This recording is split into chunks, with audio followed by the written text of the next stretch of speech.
जी हाँ, नमस्कार। न्यूज़लेटर मिथिला के संरंजन में आपका स्वागत है। आज बात आपके सरोकार की।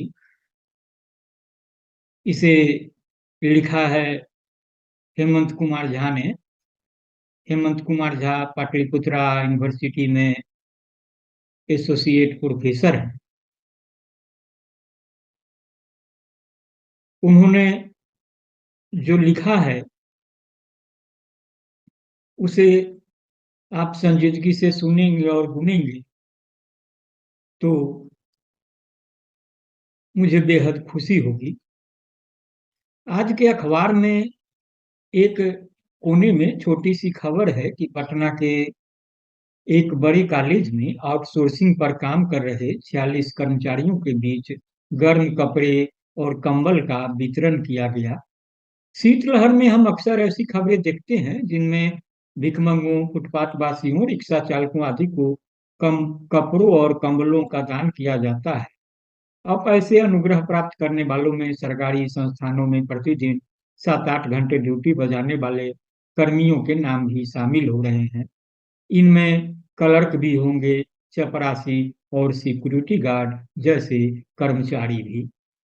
खबर में बताया गया है कि दान स्वरूप स्वेटर और कंबल प्राप्त कर वे कर्मी काफी खुश देखे गए और उन्होंने इस दया के लिए कॉलेज प्रबंधन को शुक्रिया कहा।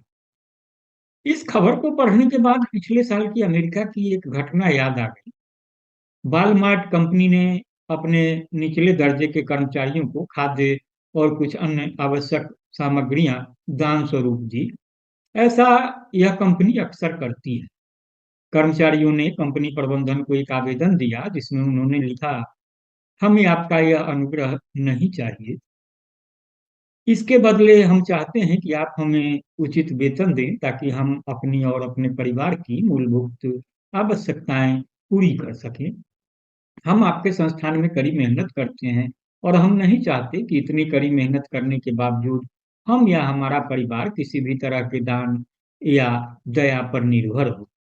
हम अपने परिश्रम की बदौलत आत्मसम्मान के साथ जीना चाहते हैं।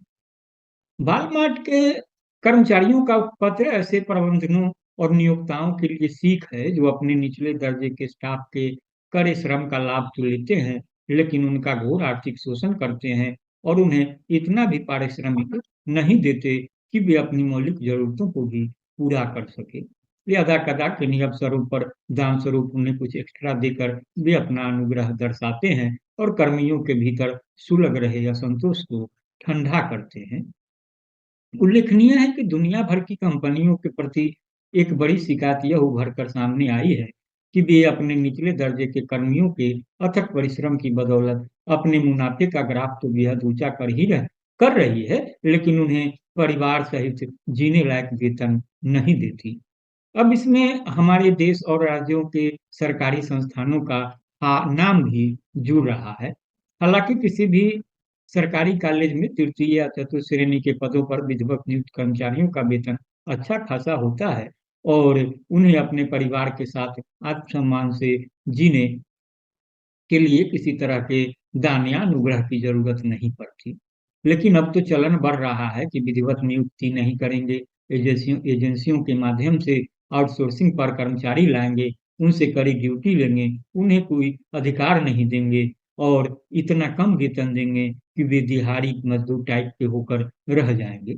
अस्थायी रूप से नियुक्त किसी कर्मी का जितना न्यूनतम वेतन होता है उसका एक चौथाई भी आउटसोर्सिंग से नियुक्त लोगों को नहीं मिलता।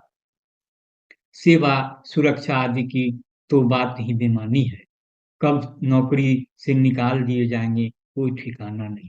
इसमें गौर करने की बात यह है कि सरकारी संस्थान आउटसोर्सिंग पर कर्मचारियों को जिन एजेंसियों के माध्यम से नियुक्त करते हैं उन एजेंसियों को प्रति कर्मचारी प्रति माह अच्छी खासी राशि का भुगतान करते हैं।